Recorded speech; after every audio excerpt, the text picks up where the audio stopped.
The last several weeks, we've been talking about the 5 skills you need to build in the land business. But it's all for naught if you don't close the deal and bring home the bacon. Whether you're a people person or a data geek, you can't make money in this business if you can't engage buyers, sell the dream, and get their signature on the dotted line. So we decided, let's close this series, no pun intended, talking about sales. So grab a cup of Joe, sit back in your easy chair, and enjoy this episode of the Land.MBA podcast, where we're talking about sales.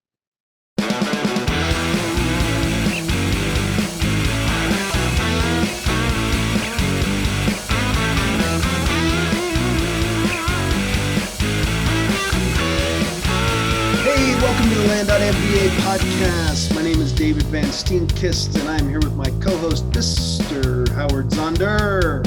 Hello, everybody. What's going on, my friend?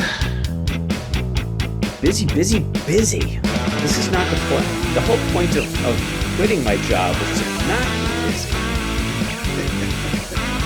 I'm having one of those days, too. You think we're working on the same project? Well, let's just kick back and relax and have some fun for the next 30 or 40 minutes. Because we're going to talk about something near and dear to your heart, so you get to be the man in the know today, the specialist, the pro from Dover. Oh, what are we talking about? Sales, baby, sales. Sales, baby, sales.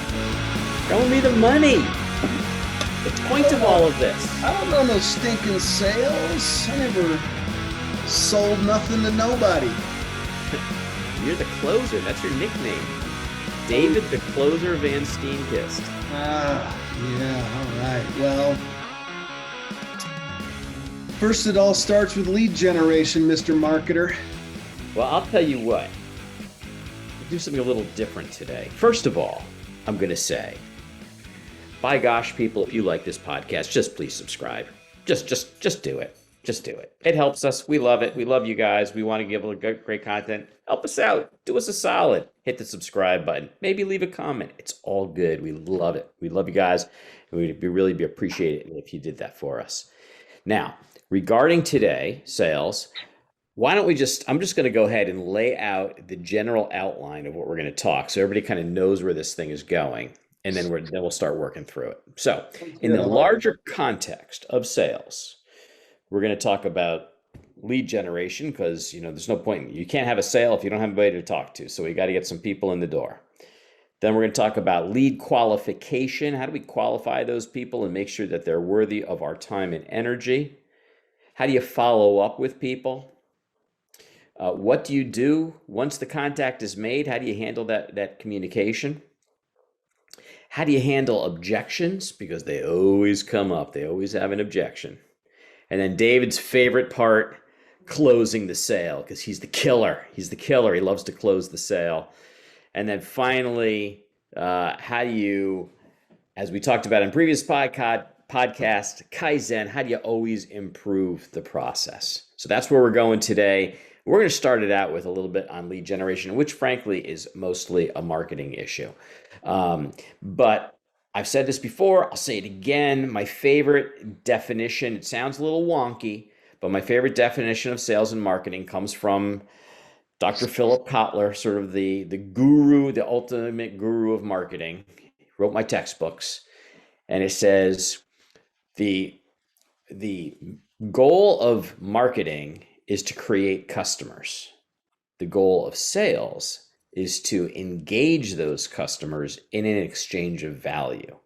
So marketing brings the leads in. When you put your ads out there on land.com or LandFlip or Facebook or wherever it is you like to market, those leads are coming in from those things. The more eyeballs you can catch, the more leads you're going to get. The more leads you're going to get, the more important the process we're going to go through today is, because it could either swamp you or it could not swamp you. But what you really want is you want to know that whenever you're talking to somebody, if they're not committed or they're not, they're trying to negotiate you down and get you below your price, It's always nice when you know that you got a whole lot of other people that are interested in that property, so you're not beholden to any one person. So getting as many leads as you can is the start of this process. It's mostly a marketing thing. We bring them in, we get them in the system. Once they're in the system, let's call them a customer. Why not? And then once they pass through a few tests, then we'll start engaging them in an exchange of value, which of course is the whole point of sales. So that's lead gen. But Dave, they get in the system. So do we just like reach out to them and say, hey, call them up. My name's Dave. I got land. How much you want to buy? Right, right. Well, look, the fortune is in the follow-up, right? You've heard that cliche a million times, but it's true. You got to follow up on leads, but you also have to guard your time. You don't want to be, following up on spending too much time manually following up on tire kickers and worthless leads. But how do you figure that out? So you got to have a little bit of a qualification process, and it's not that complicated in this business to qualify leads. And qualifying those leads is going to dictate how you spend your time, how you follow up. And so, part of it might be, where did the lead come from?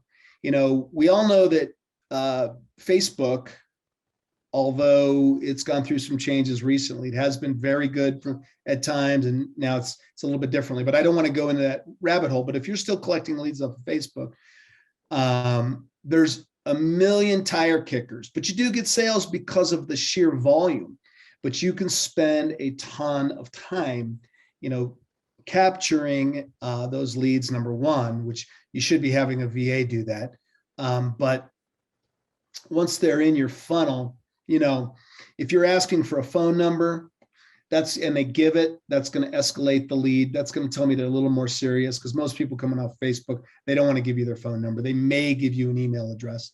And so if they just give an email, they didn't ask any specific questions, they're going to go in my automation funnel. They're going to get the weekly deal of the week, and they're going to get my email drip campaign. But I'm probably not going to send them a manual email, because, a large percentage of those leads are not high quality leads. Then if they reply with questions and interest, then I'm going to qualify that lead to the next level, and I'll answer them and call them if they want to give their number.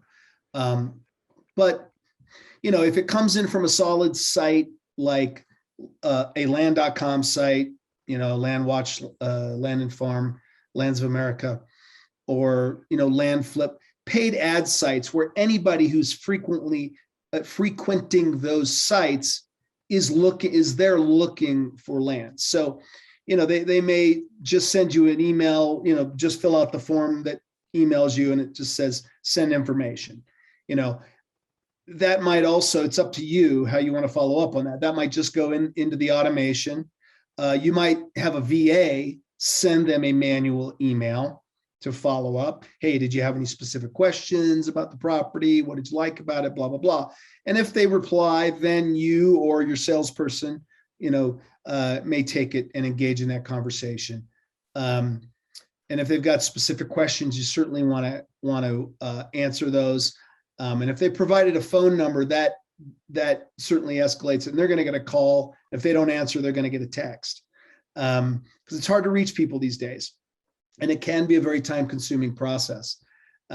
So those are systems you got to build to sort of qualify those leads, and you don't want to spend too much time on crappy leads, but you want to make sure you spend the right amount of time on leads that are interested.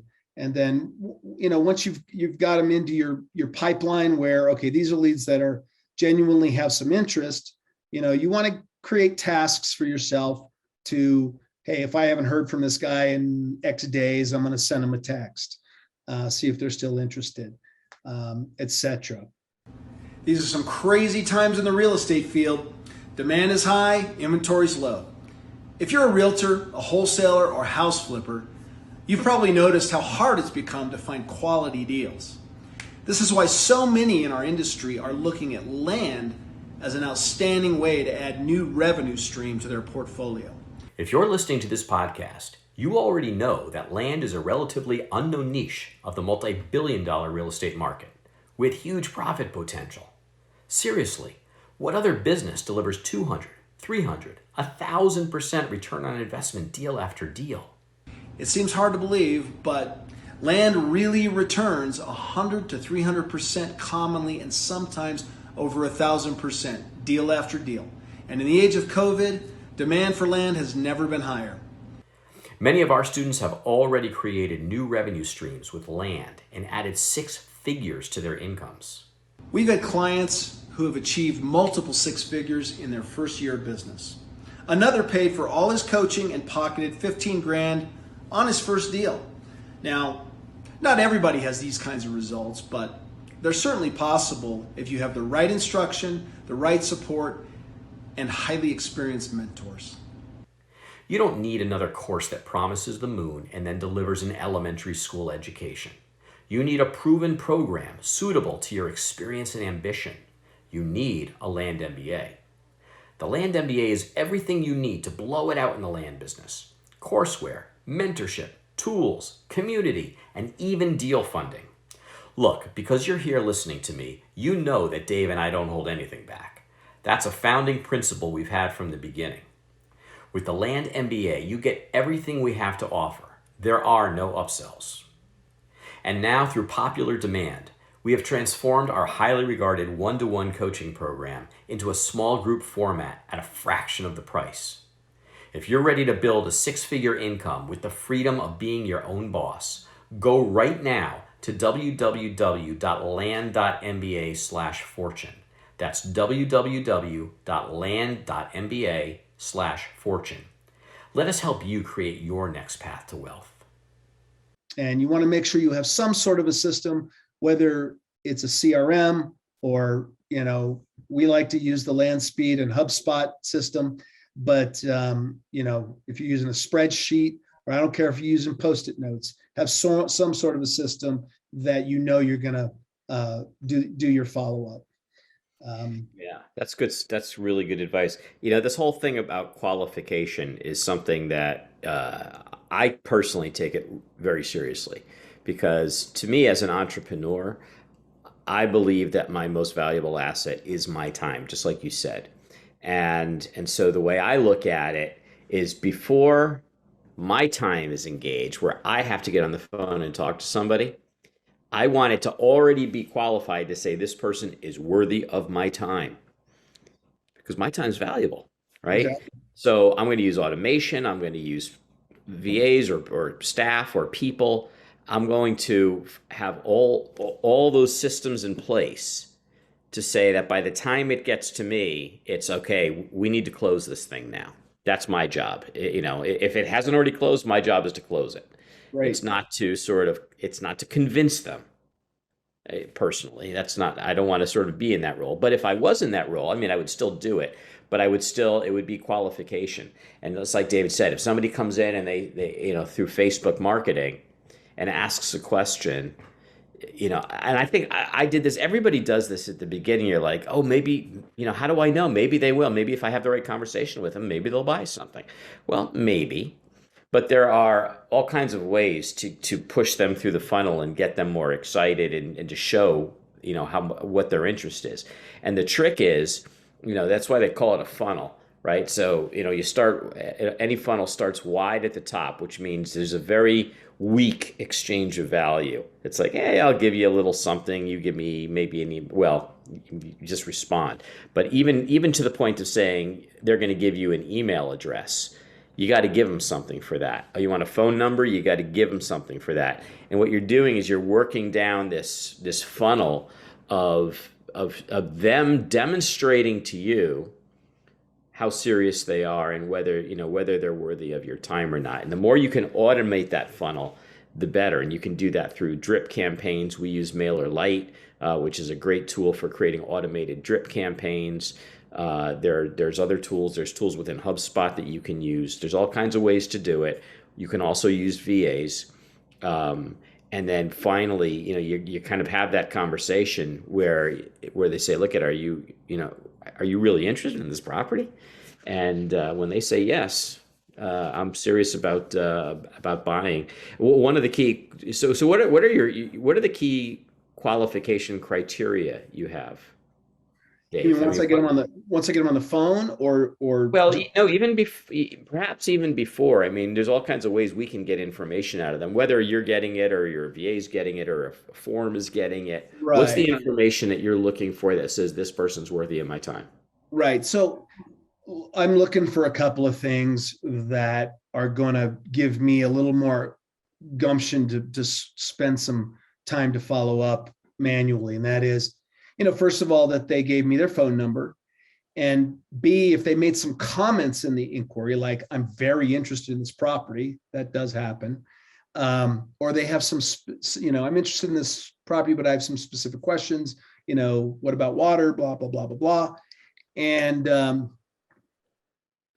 if they've, because it's really easy, you're sitting in your bed, you got land watch up, and you're thumbing through property, and you just, kind of hit send me information and put your email address in. It's really easy to do that. They may or may not be serious, but you do want it. Very least, you want some automation to follow up, because that person doesn't remember who the hell they inquired with. They just remember it was land in Colorado. And there could have been 15 companies that had land in Colorado, but it's how much did they engage on the initial inquiry? Did they give me their phone number? Did they ask some pertinent questions? Did they let me know I'm really interested in this property? What are your, do you have seller financing? What are your terms? Stuff like that is going to instantly give it, take it from a 3 to a 2. And then if they have all those questions and their phone number, it goes to a 1, and they're going to get a prompt phone call or text. But so it's not real complicated. It's just those kind of subtle clues that tell you, hey, they're fairly interested. The other thing is now, let's say all they did was, send you a, hey, send me information. So I have those leads go into my automation, but I also have a VA where we have sort of a semi-custom, it's a canned email in HubSpot that has a place for answering questions, and you put a link to the actual property in your website. And so I have a VA that writes a little blurb. Hey, thanks for inquiring about this property. We're happy to help you. Did you have any specific questions? Here's a link to the property on our website in case there was something you didn't see on LandWatch, blah, blah, blah. Let me know if you have any questions. And 95% of those go out with no reply, but every now and then you get a reply on that. So that's going to escalate it.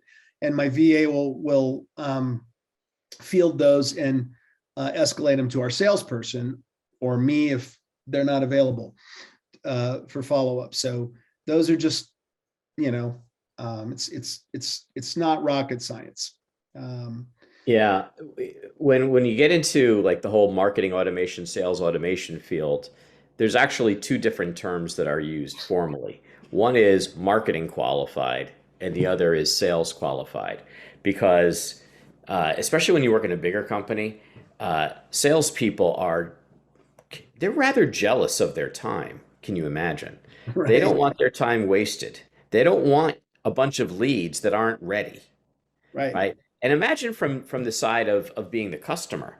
So have you ever done this? Have you ever like gone to a website and you wanted to download a paper or a white paper or some kind of piece of information that's pertinent and interesting to you, and in order to get that document, that PDF, you have to put in your email address, and your phone number. So you really want it. You put your phone number in there, you get the document, and 20 minutes later, your phone's ringing and it's a salesperson. Right. And you're like, what the heck, man? I just wanted the paper. I haven't even read it yet. Yeah. And you're already calling me? Get out of my face. Yeah. And that's you have two people who you piss off there. the prospect Yeah. and the salesperson. If marketing sends them a lead that's not qualified and they're wasting their time calling them, the salesperson is wasting time. And look, sales is typically commission only or low base and high commission. So you're very guarded about your time. like an entrepreneur is. It's not like you're getting paid hourly. It's like, I don't care if I'm writing a paper or I'm calling people, I'm still getting paid, right? It's a different mentality. And the for the customer, you're upsetting them because they're not that far into the funnel yet. They may have no interest at all after they've read the paper. It wasn't what they thought it was, and they're not interested at all. So you're exactly right. Qualifying is critical. But I'll just make a caveat that every now and then, it shouldn't happen on every lead, but every now and then, you might waste, spend a little bit of extra time on a lead that's a go nowhere lead. But that's just business. You're going to have those, period. But I'd rather go overboard on a crappy lead than under reply on a good lead and lose it. Sure. So there are many different frameworks for this, right? So what defines the transition from marketing qualified to a sales qualified, the point where we want to get sales, we want to be engaged in sales, and one of those frameworks is something called MAO. No relationship to the chairman. Although it's spelled the same. So MAO. So that means motivation, ability, and opportunity. So that means that the person has the motivation to purchase. They've got the ability to purchase. That might mean budget. Mm-hmm. And they've got the opportunity to purchase, which means the timing is right. There's nothing that's conflicting that's going to prevent them from acting upon their motivation. Right. And so the question then becomes, how do you get information to judge whether MAO exists? Because if it does, then that's the point at which we need to get engaged in the sales process and get it done quickly. So that comes down to working them through the funnel and asking questions and getting answers. One of the things that I found is that in those initial emails, let's just say that somebody asked me some questions like, and they always, what do? They always ask you a question that was in the ad, right? Always. How much is it? They don't read. What are the financing terms? Is it on planet Earth? Property of access. That was in the ad. But don't read. I used to get frustrated by their people's complete inability to read, but now I realize it's an opportunity, because if they're emailing me, now we've got the foundation to have a communication, and I can automate that. So Dave talked about sending emails in HubSpot. One thing I love about HubSpot is creating templated emails, because the ultimate email is probably 80 to 90% templated and then 10 to 20% customized. Yeah. My goal is to always save time. So if I can get that 80% minimum templated, then all I have to do is go change a couple things. And typically all I ever have to change in an email is if they've asked a specific question, I answer the specific question, and the rest of it's just part of the template. But in my template, what I'm usually going to do is I'm going to ask questions. Hey, thanks so much for asking me about my property in such and such a county. That information came in automatically and populated in the template automatically. And I'll answer a question, and then I'll ask them a bunch of questions. It's like, so tell me, why are you in the market for a property right now? What are you hoping to do with it? What's your time frame? Time frame is a really critical one for me to say whether my time is worthy for me to get engaged or not. If they're looking to do something in the next 6 months, then their urgency is not really there. If they're looking to do something in the next month or 2 months, maybe it is. Right. But by asking those questions, they've now emailed me asking something, even if it's stupid and inane. Now I'm going to go back and ask them a bunch of questions in a really friendly and personal way. And when I get that information back, I'm starting to build up my understanding of this customer and whether they're ready, to really engage or not. And at the same time, you're building rapport, and that's really going to be, you're now you've made contact, and they may have called you in the first place. So if they called, A, I'm taking that call. B, if I can't take that call, or my salesperson can't take that call, that's going to be a absolute call right back as soon as you can, because if they picked up this day and age, especially, they picked up the phone to call, they've got some interest. You're going to get them on the phone. But yeah, totally agree with all that. And so now we've established some contact, get them on the phone. um let's build some rapport. And just what you talked about in your emails, ask them what they want to use the property for. I'll reiterate that's we want to start to ask open-ended questions, like you talked about. Are they interested in land now? What specifically about this property prompted their interest? And really, in my opinion, the key question there is, what do you want to do with the land? Because, and then you just shut up and let them talk. And many times you can almost, if it's the right property for them, if it's got enough of what they're looking for, they're going to sell themselves. Yeah. And you can just kind of keep egging that conversation on. Oh, you want to, I'm trying to think of an example. You want to raise goats? Well, this property's perfect for that. I don't know. Put a rifle range on it. Yeah, right. They, yeah, you just let them talk, because just like you do in your ad copy, we're all taught to build the dream in that ad copy. It's less about facts and figures and features. It needs to be about benefits. How's this going to benefit me? And that's what you learn about when you ask them what they want to do with it. The other thing is it gives you the opportunity to pre-address potential objections in your conversation. For example, I want to live in my RV. Who doesn't ever get that call?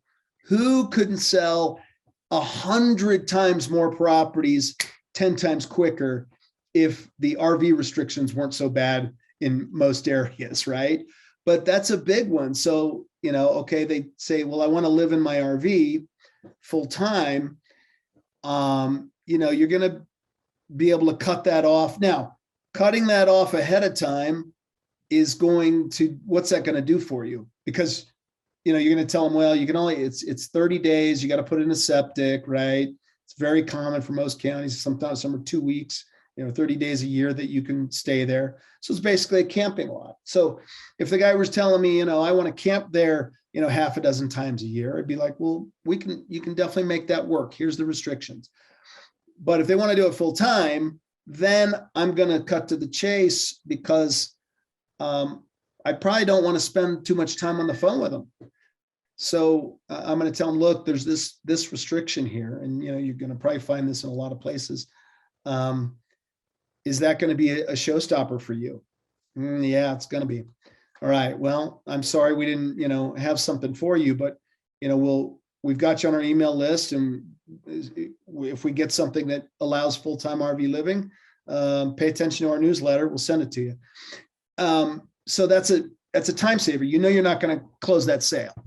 So, Well, sometimes, you work in Southern Colorado and they say, I want to live off the grid and I want to blah, blah, blah, blah. And that most of those counties don't support it. And then I always say, let me ask you a question. How committed are you to Colorado? Would you be right. interested in other areas? He's like, well, like where? Well, like, I don't know, maybe Northern Arizona. It's like, why? I said, well, because Northern Arizona is a lot more accommodating to living off the grid or living in an RV than Colorado is. So if that's what your real goal is, you can probably have a much better chance of finding a good piece of property over there. And I just happen to have some. So, Right. but it's, So, yeah, perfect. That's two-sided. You can either steer them to a better piece of property for what they want to do. But if you don't have the inventory, you can get them off the phone more quickly, so you can move on with your day. So it's twofold value in that conversation. So very good. Can you think of any other examples there about pre-handling objection, like water, price, location, any of those kind of typical objections? well, so you got to be a little careful about this because you don't want to create thought about an objection that they didn't already have. Right. That actually is counter to the goal of sales. So, but I think once you've had enough conversations, particularly for a particular area, you know pretty much what all the objections are going to be. It's a really good idea to have them or your answers already pre-written out, or at least memorized in your head. Yeah. Um, and then to me, it's about listening, because I can almost anticipate the objection before it happens, and then I would just work it casually into the conversation in a very conversational kind of way, and try to really say this is it, and I'll overcome it, whatever however it is that I'm overcoming it. If I sense that somebody's going in the direction of water, you know, I already I already know what I'm going to say. So, well, in this county, in Utah, water rights are allocated to people. So if you're going to want to get some water rights, you're going to have to create, probably buy them from a local farmer or whatever it is. But if you're in Colorado, it's all done by the Department of Water Resources. And I just kind of give it to them. And there is a lot of time people will have an objection. It's not really an objection. They just kind of want to sound smart. Um, so, and you want to sound smart too, in a non-threatening kind of way, because people feel more confident if they feel like the person they're buying from knows what they're talking about and gives information freely. So I just try to really listen and anticipate what I think is going to happen, and then just work it into the conversation. Yeah. Yeah. Well, and that's a good, example. And, we talk about, the other thing is we don't want to sound like, we don't want to be a pushy salesperson. You want to progress the conversation towards the sale. That's the goal. But, when we need to be thinking about adding value, the more people we can add value to, the more money we're going to make. So if we're just focused on being real and adding value and trying to provide help them to find the solution that they're looking for, and we're not always going to be able to do that, because not every property, we may not have the inventory for them, but we also might know somebody we can call who has inventory. But we want to it's just a problem solving conversation, if you will. Yeah, totally. Absolutely. What was I just going to say? It is problem solving, and I think it's really important. And the reason problem solving is important, because it's really, I always try to center myself for a few minutes before I get on a call and make sure that I'm not thinking about how much money I'm going to make. Right. And I'm focused on helping somebody. That's my focus. That's why I'm there. So that even in the nonverbal communication that's somehow coming across, one of the things that I do is, I usually start. You talked about asking open-ended questions. I do that, but I don't typically ask questions about the property.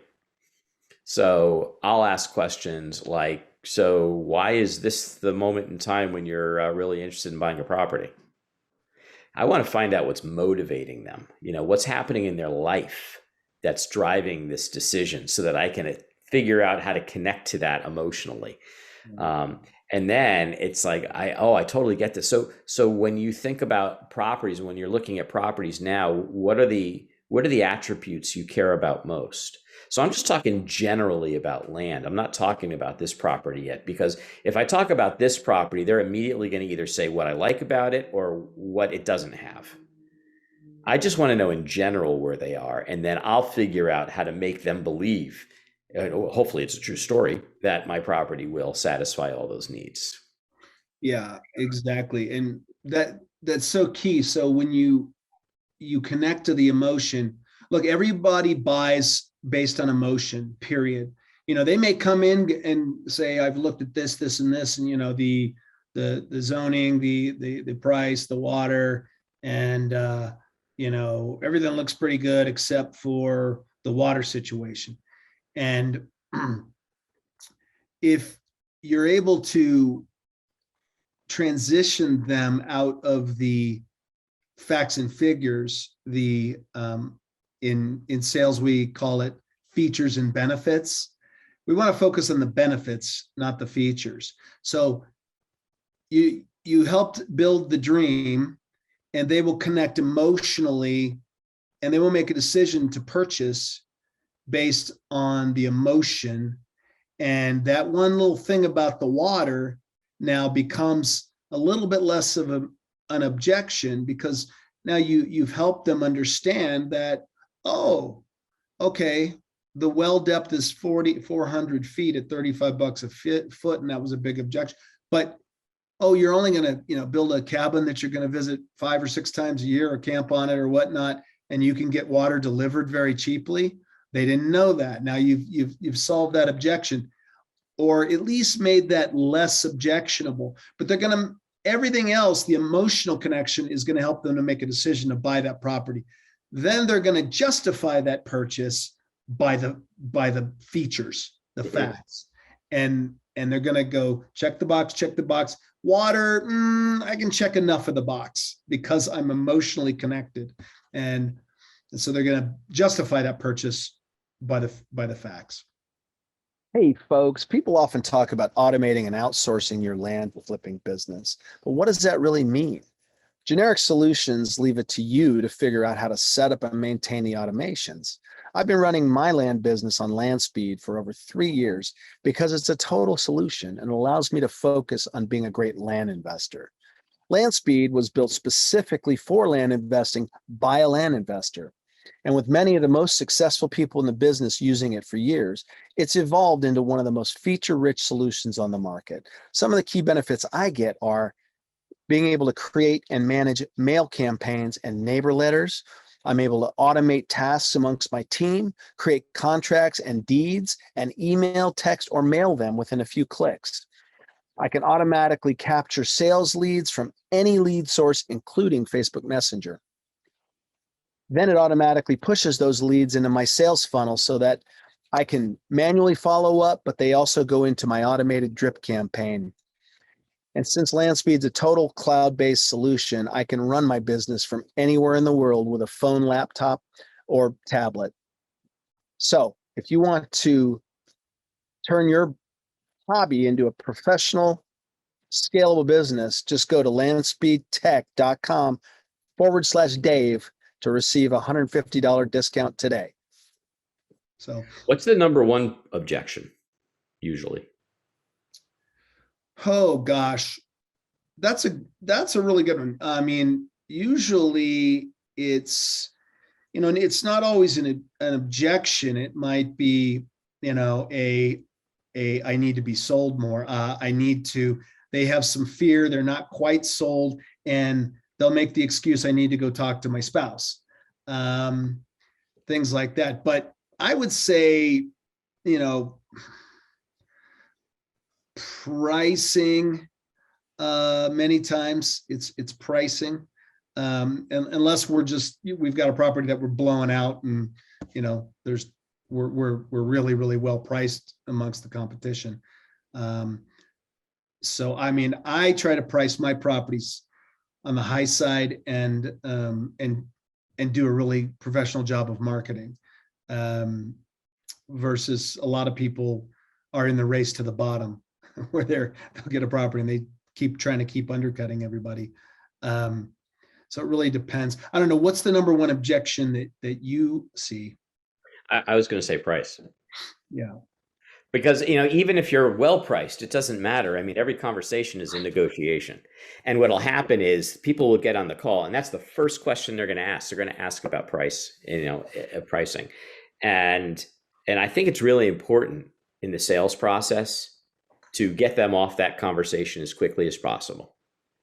Absolutely. Because, if all you're doing is saying, here's a piece of land, here's how much it cost, it doesn't matter what you're selling. I mean, you want to sell on value.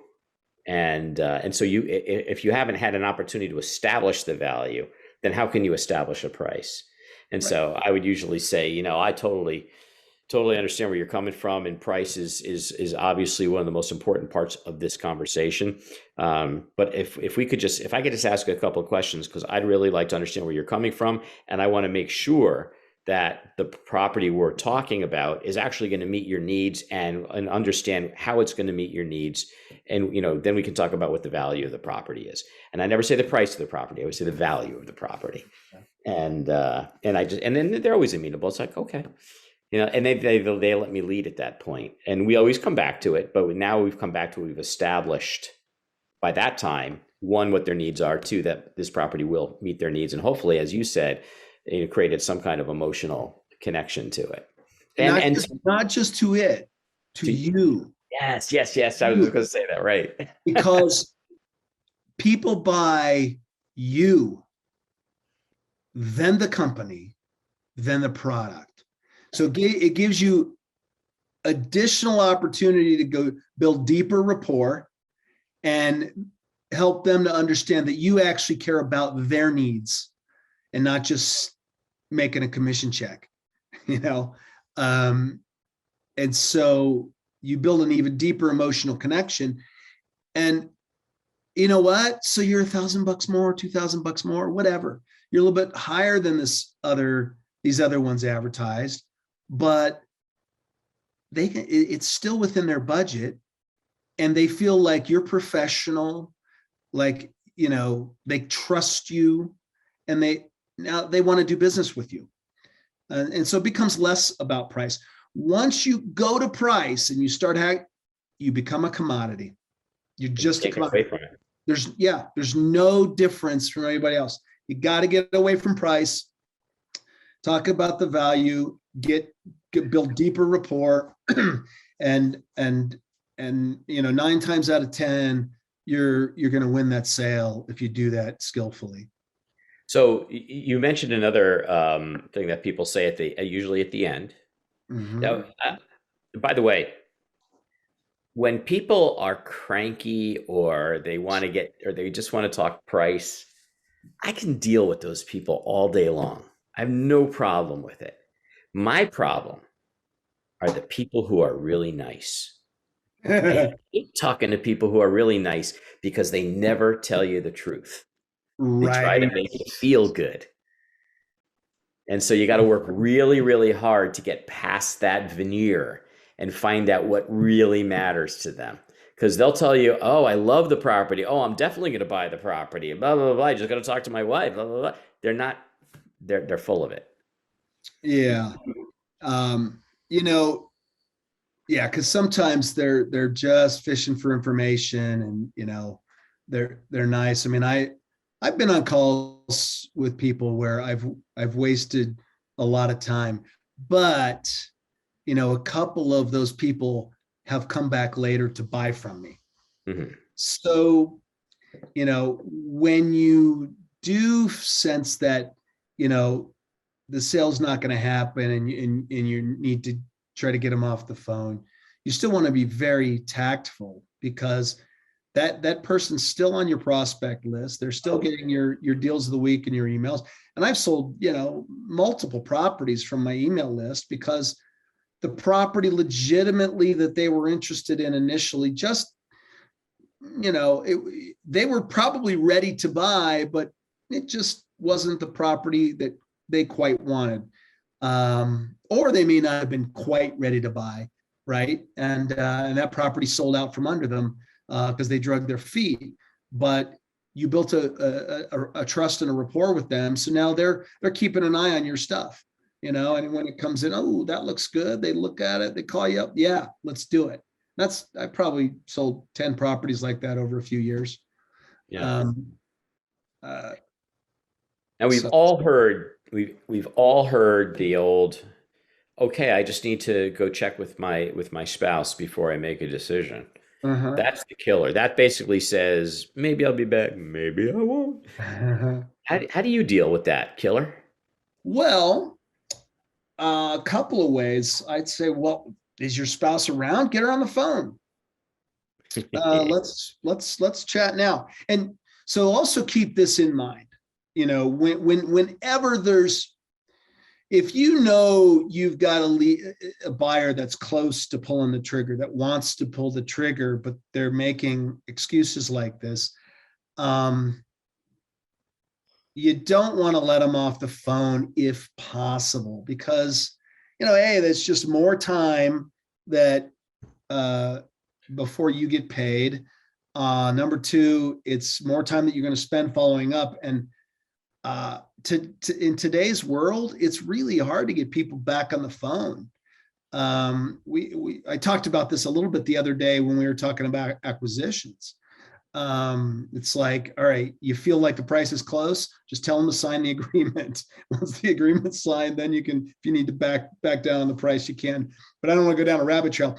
But yeah, I want to try to get them on the phone now. If they're not available, then I'm going to say, look, okay, great. I would do the same thing.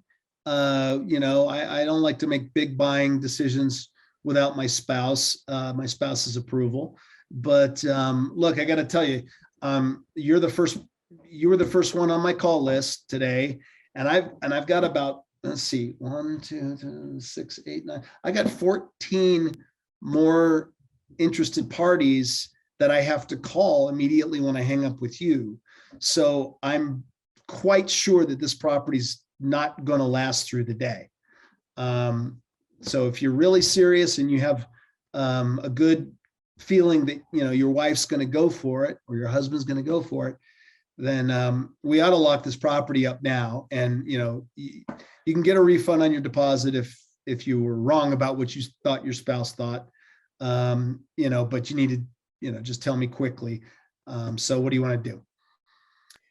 That is awesome.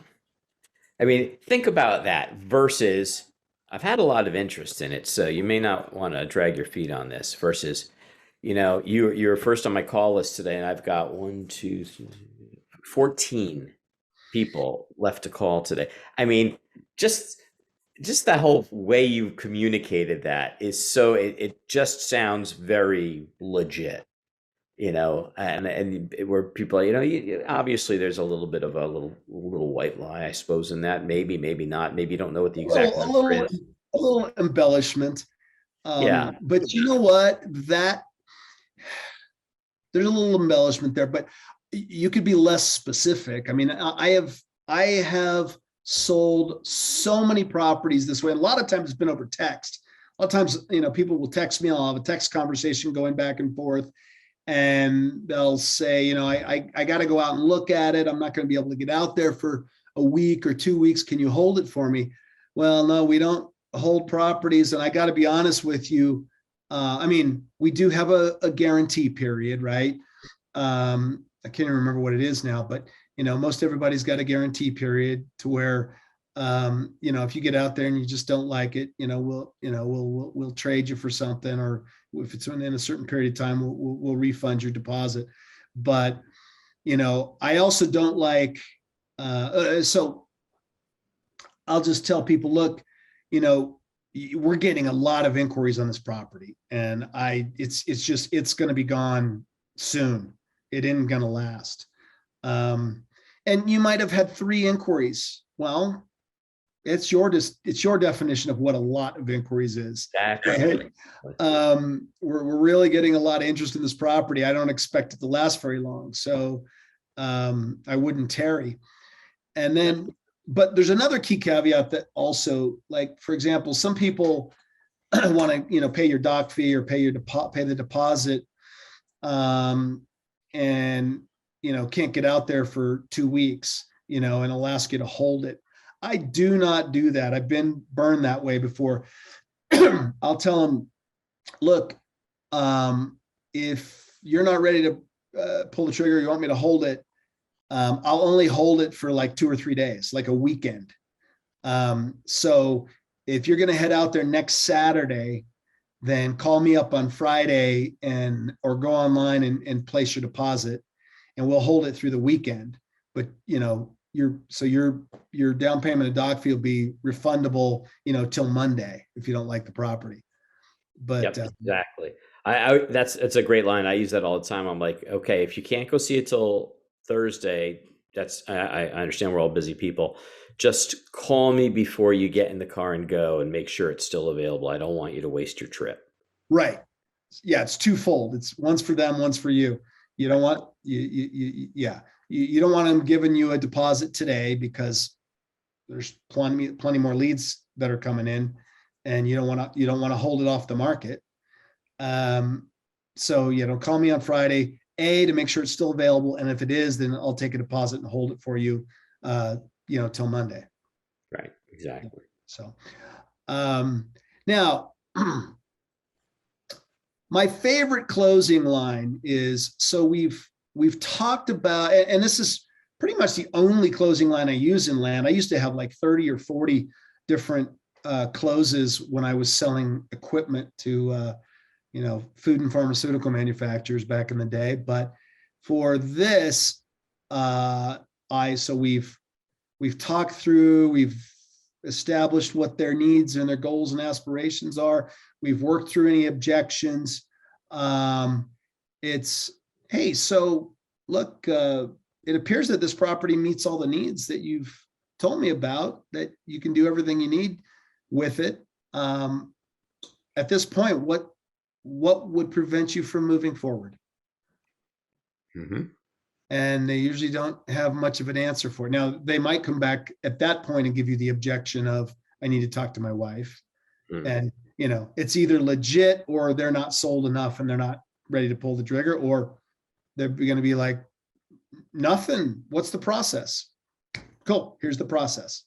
I can take your credit card for a deposit now, and I'll, however it's going to be. You're going to close your title. You explain how that works, because the direct close or terms, you're going to explain how all that works and blah, blah, blah, blah. But by now you've got them, and you just need to get the credit card out and get the deposit ASAP. Yeah, perfect. Perfect. And we're done, and you can go have a nice dinner and celebrate. Don't forget to celebrate your wins. Absolutely. Don't forget to help the buyer celebrate their win as well. True. Yeah, exactly. Awesome. I think that's all we got.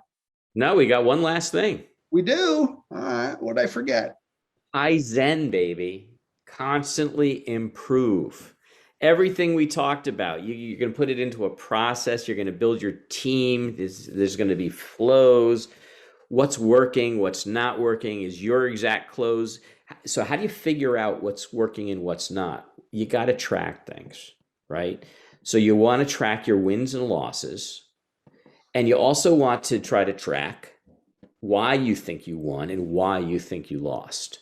There's a big difference between losing because it just wasn't the right property for them and losing because you never asked for the sale. Yep. Or maybe you did, and maybe that was just, you were sure that they were ready and you gave the close and it didn't work. Maybe that just means you got to come up with a new close. But or maybe it's earlier in the process. Maybe you get them on the phone and it turns out that they weren't nearly as qualified as you thought they were. You want to just track these things so you can constantly look at your process and work with your team to refine it, so that you can make it as easy. And here's a really interesting, an important phrase.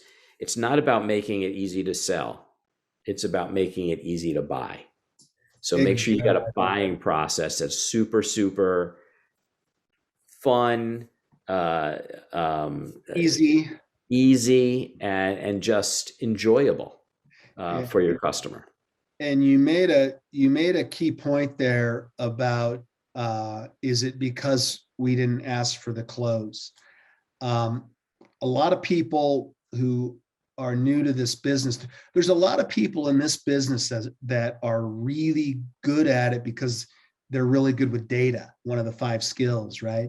But a lot of data people suck at the people part. They suck at sales, and not because they aren't competent, but because they came from typically a more technical background and less sales. And look, I think Michael Jordan said, I've missed every shot I never took. And so you got to get to a point in building your sales skills to where you're not afraid to ask for the close. And guess what? Think of it this way. If you don't close, you fail to provide value. Absolutely. you just had a nice conversation with them and left it as, oh, well, I guess when I feel like it, I'll call you back and buy the property. No, you got to, nudge them along a little bit. You got to bring them along so you can close that sale and provide them with that wonderful piece of land that they're in the market for, that they can, bless their lives with and bless their families and their friends and enjoy it. Yep. Good point. Now we've covered everything. All right. Adios, and thank you for joining us for another episode of the Land MBA podcast. We'll talk to you soon. See you next time. We hope you enjoyed this episode, had a bit of fun, and walked away with some actionable insights that you can apply to your business. Dave and I have got some great content and interviews planned, so don't forget to rate and review, and of course subscribe to this podcast on iTunes, Google Play, Stitcher, or wherever you get your podcasts. If we mention any interesting links or tools, you'll find them in the show notes. To learn more about Land.MBA, visit our website at, wait for it, Land.MBA. See you next time on the Land.MBA podcast.